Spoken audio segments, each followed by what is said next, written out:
মধ্যে যে গুলিটা করছে, বাম পাশ দেওয়া করছে, ডান পাশ দেওয়া মাংস নিয়ে বাইরে বের হয়েছে। ছেলের গুলি লাগছে, ছেলের মুখের কোনো কথাও শুনতে পারিনি, আর কিছু জানতে পারিনি।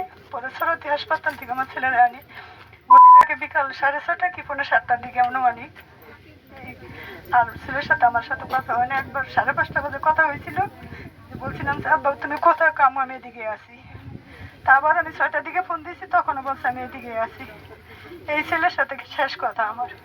তো যখন আমার ছেলের গায়ে গুলি লাগে, প্রথম গুলি হয়তো পায়ে লাগছে, পায়ে লাগার পরে ওই গুলিও বের হয়ে গেছে, পরে গুলি করছে বুকের মধ্যে দিকে। র্যাপ অফিস আছে না, বসিলা র্যাপ অফিস, ওই জায়গায় রোডের উত্তর পারে লাগছে। আর আমার বাসা হলো একটা হাউজিং এর ভিতরেই।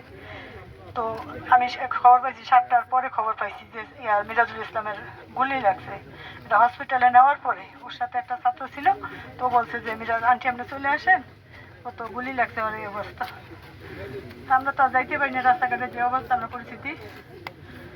পরে রাত্রে তো বাসায় নিয়ে আসছে। পরে বুকের মধ্যে যে গুলিটা করছে, বাম পাশ দেওয়া করছে, ডান পাশ দেওয়া মাংস নিয়ে বাইরে বের হয়েছে। অনেক গুলি মাংস, অনেক বুগলা বাইরেছে, মাংস নিয়ে বের হয়েছে।